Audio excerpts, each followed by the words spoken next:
Direktur Penyidikan akan menyampaikan perkembangan. Direktur Penyidikan, kami persilakan. Terima kasih. Assalamualaikum warahmatullahi wabarakatuh. Selamat malam bagi kita semua yang saya hormati Bapak Kapus Penkum serta jajaran. Teman-teman jurnalis yang pada malam hari ini hadir bersama kami. Langsung saja saya akan menyampaikan perkembangan penanganan perkara terkait penyidikan dugaan tindak pidana korupsi dalam tata kelola minyak mentah dan produk kilang pada PT Pertamina Persero, Subholding dan kontraktor kontrak kerjasama atau K3S tahun 2018 sampai dengan tahun 2003. Bahwa pada hari ini, Senin tanggal 24 Februari 2025, kami kembali menyampaikan perkembangan penyidikan perkara dugaan tindak pidana korupsi dalam tata kelola minyak mentah dan produk kilang pada PT Pertamina Persero, Subholding dan kontrak kerjasama atau K3S tahun 2018 sampai dengan tahun 2023. Berdasarkan surat perintah penyidikan nomor 59 FD 2 FD 2 10 2024 tanggal 24 Oktober 2024. Berdasarkan perkembangan penyidikan tersebut, tim penyidik menyimpulkan dalam ekspos perkara bahwa telah terdapat serangkaian perbuatan tindak pidana korupsi yang dapat merugikan keuangan negara dari adanya alat bukti yang cukup,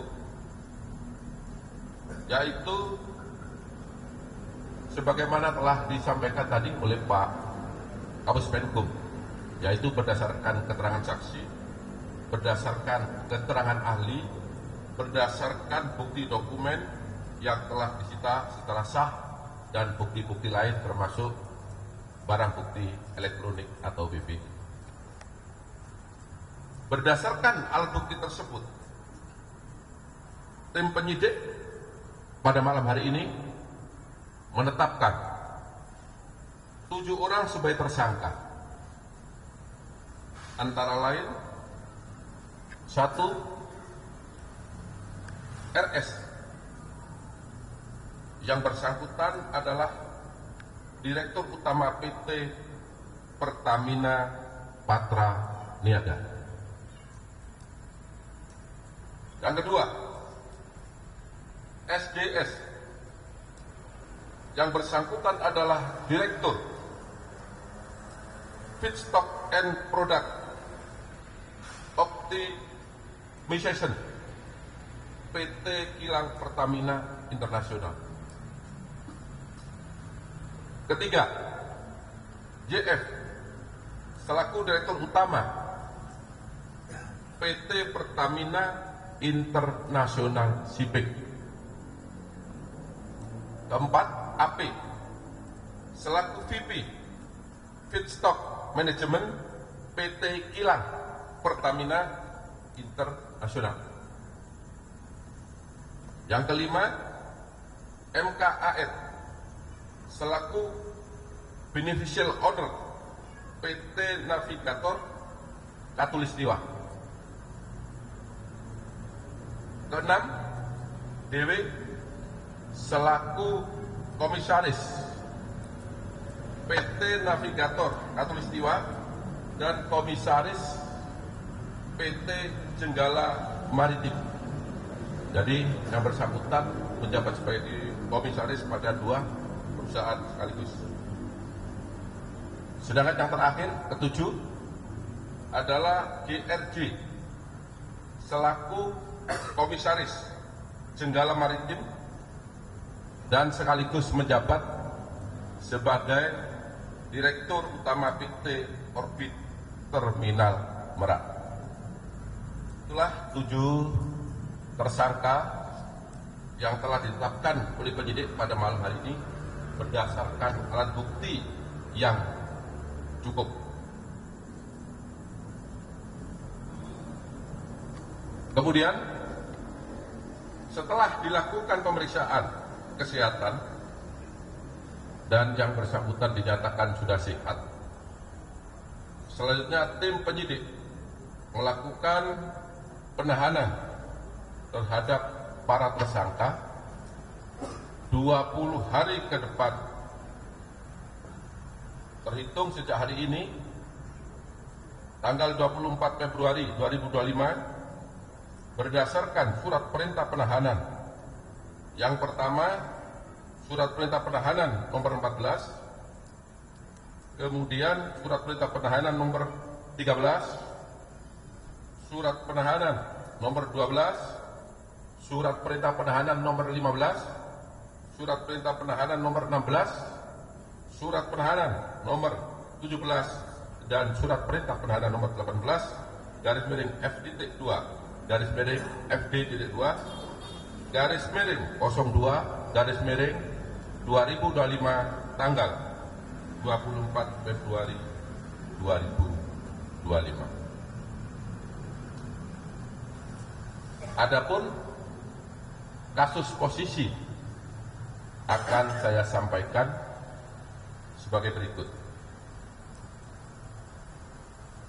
Bahwa pada periode 2018 sampai dengan periode 2023, pemenuhan minyak mentah dalam negeri seharusnya wajib mengutamakan pasokan minyak bumi dari dalam negeri.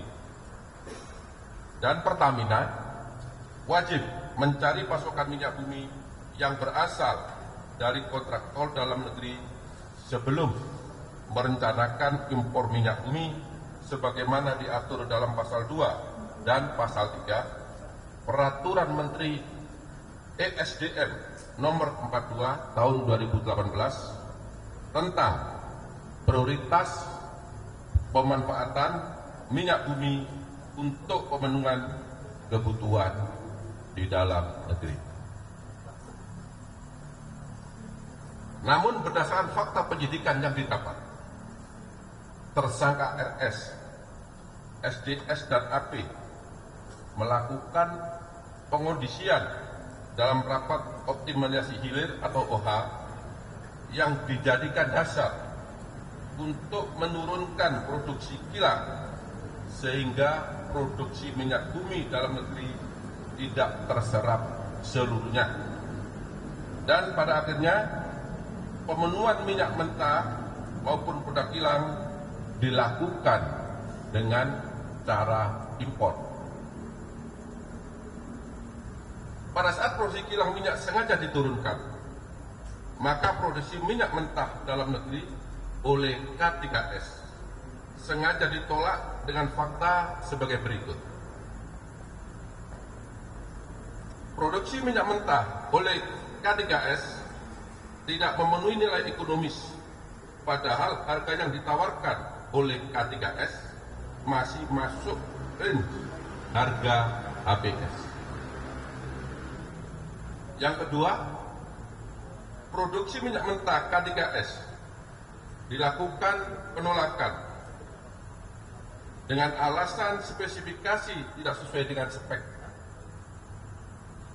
Namun faktanya minyak mentah bagian negara masih sesuai dengan spek kilang dan dapat diolah atau dihilangkan kadar merkuri atau sulfurnya. Jadi kerjasama antara pemerintah dengan pihak K3S, kontraktor kontrak kerja pelaksana ini, ada bagian minyak yang sebagian K3S dan sebagian negara atau Pertamina dengan kualitas yang sama berdasarkan persentase yang telah disepakati. Pada saat produksi minyak mentah dalam negeri oleh K3S ditolak dengan dua alasan tersebut, maka menjadi dasar minyak mentah Indonesia dilakukan ekspor. Jadi bagian K3S tadi karena ditolak dengan alasan tidak sesuai dengan spek, harganya tidak sesuai dengan KPS, maka secara otomatis bagian K3S harus diekspor ke luar negeri. Untuk memenuhi kebutuhan dalam negeri, maka kilang Pertamina Internasional melakukan impor minyak mentah dan PT Pertamina Patraniaga melakukan impor produk kilang.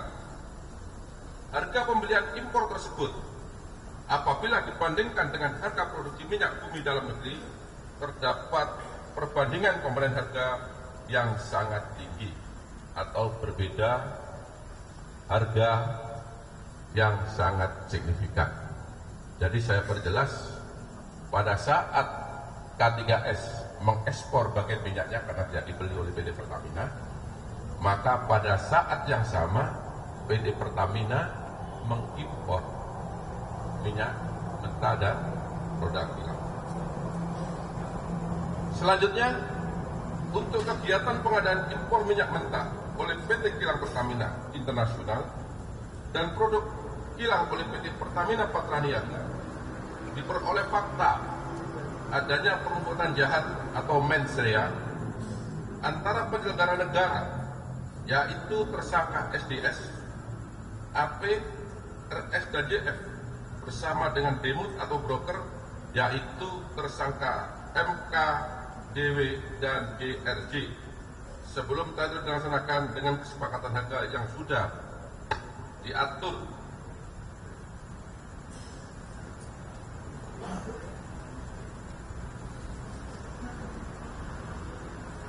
Yang bertujuan untuk mendapatkan keuntungan secara melawan hukum dan merugikan keuangan negara.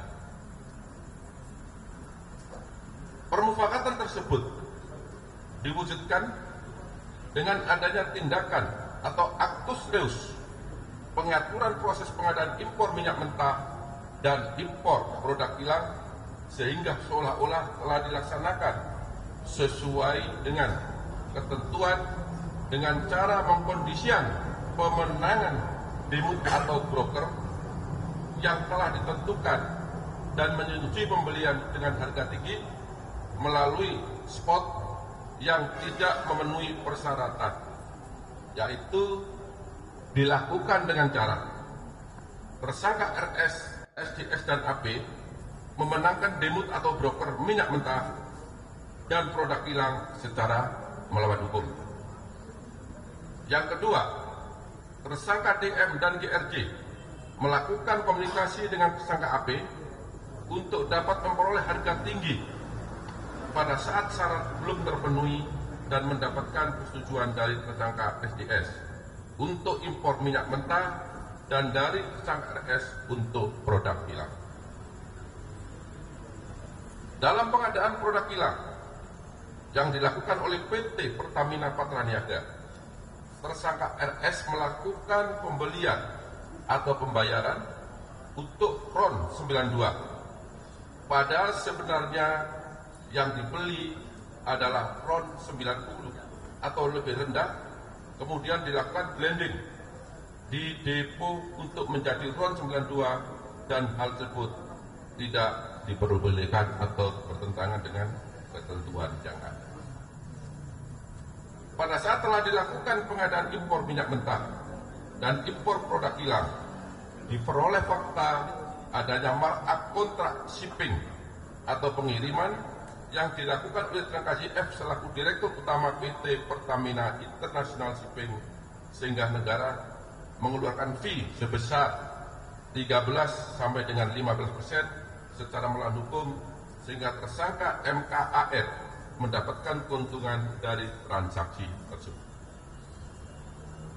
Pada saat kebutuhan minyak dalam negeri mayoritas diperoleh oleh produk impor secara melawan hukum, maka komponen harga dasar yang dijadikan acuan untuk penetapan HP atau harga indeks pasar, bahan bakar minyak untuk dijual kepada masyarakat menjadi mahal atau lebih tinggi, sehingga jadikan dasar pemberian kompensasi maupun subsidi bahan bakar minyak setiap tahun melalui APBN.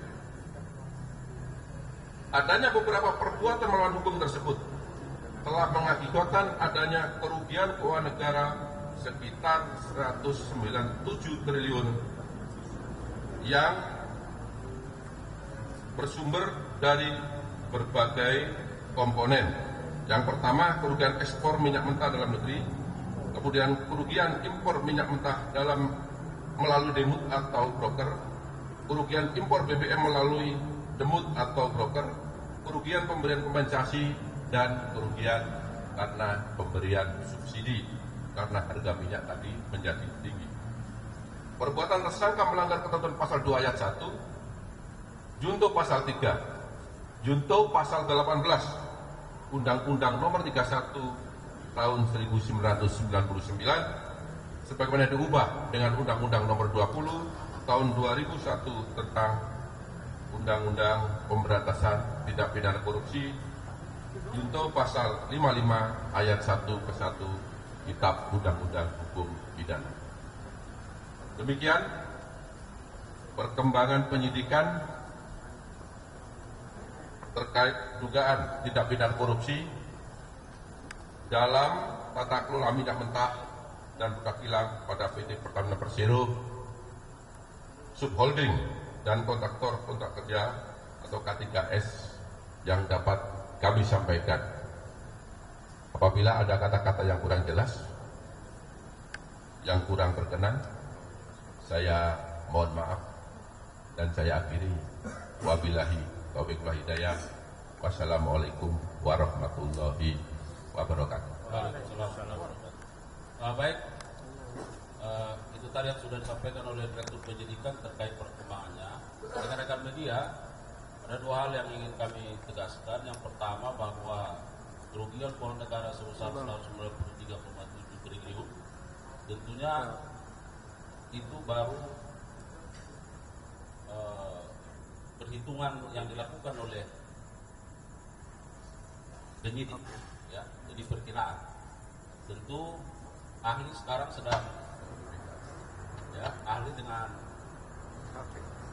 keuangan tentunya sedang melakukan perhitungan, dan bagaimana nanti perhitungan dari tahun ke tahun kita harapkan ada kerugian keuangan negara yang fix setelah hasil dari perhitungan ahli. Yang kedua, bahwa tindakan penahanan yang dilakukan oleh penyidik tentu telah memenuhi persyaratan baik secara subjektif maupun objektif sebagaimana diatur oleh hukum acara kita. Saya kira itu beberapa hal yang ingin kami sampaikan, dan itu rilis yang sudah disampaikan oleh Direktur Penyidikan. Saya kira sudah sangat lengkap, ya, jelas. Namun kalau ada beberapa pertanyaan yang ingin menegaskan, saya kira kami persilakan dari Tempo. Assalamualaikum Pak Kohar, siap Pak, dari Tempo Pak. Tadi kan dijelaskan ada 1, berapa triliun gitu ya. Nah, dari penyidikan kejaksaan itu sudah ditemukan uang yang mengalir ke 7 orang tersangka nggak sih Pak, dan berapa masing-masing? Selain tadi kan sudah diterangkan bahwa ada kong kali kong ya antara baik KKS sama Pertamina. Yang kedua, sebelumnya kan ada beberapa tempat yang digeledah dan infonya kantor Pertamina Pusat salah satunya. Nah itu berapa kali sih ada penggeledahan di Pertamina Pusat dan apa aja yang ditemukan di sana? Nah, lalu tersangka 7 orang ini sebelumnya sudah pernah diperiksa dari 9 bulan tadi atau baru hari ini? Terima kasih Pak. Ya, jadi penyidik sudah beberapa kali melakukan penggeledahan baik di kantor Pertamina maupun di rumah tersangka. Ya, dari sana kita menemukan dokumen DBE, kita temukan. Kemudian dari bukti-bukti tersebut didalami, juga kita panggil ahli, juga alat bukti keterangan saksi yang lain, di mana alat bukti itu saling mendukung, sehingga pada malam hari ini yang bersangkutan kita tetapkan sebagai tersangka. Terhadap tersangka ini ada 7, ini ada 5 tersangka atau 6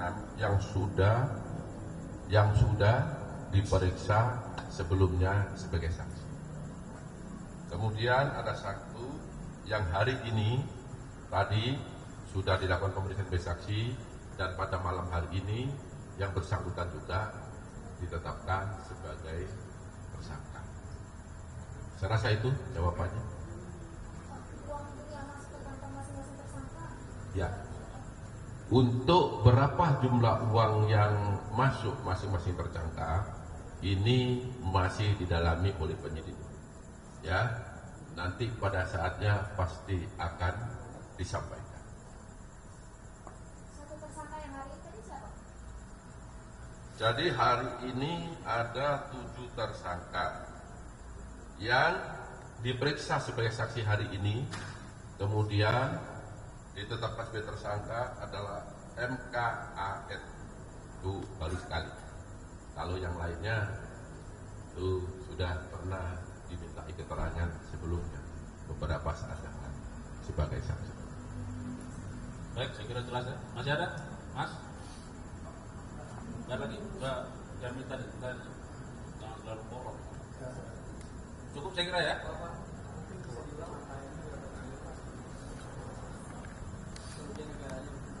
Rp193,7 triliun.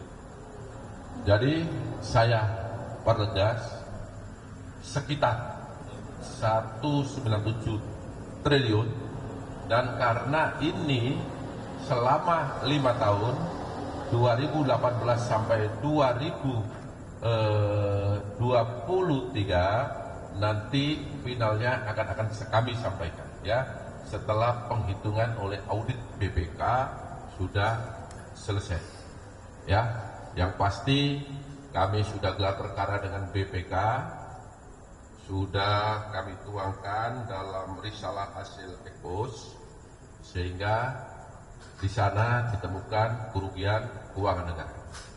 Ya, sudah cukup. 193,7. Ya. Saya kira begitu ya. Baik, sekali lagi terima kasih buat rekan-rekan media, terima kasih Pak Dirdik dan jajaran. Dan saya kira ini sangat istimewa karena sudah larut malam ya, tapi rekan-rekan media terus memberikan kontribusi yang baik untuk mendukung institusi Adaksa menuju ke arah yang lebih baik. Sekali lagi terima kasih dan mohon maaf kalau ada kekurangan. Billahi taufiq wal hidayah. Assalamualaikum warahmatullahi wabarakatuh. Terima kasih ya.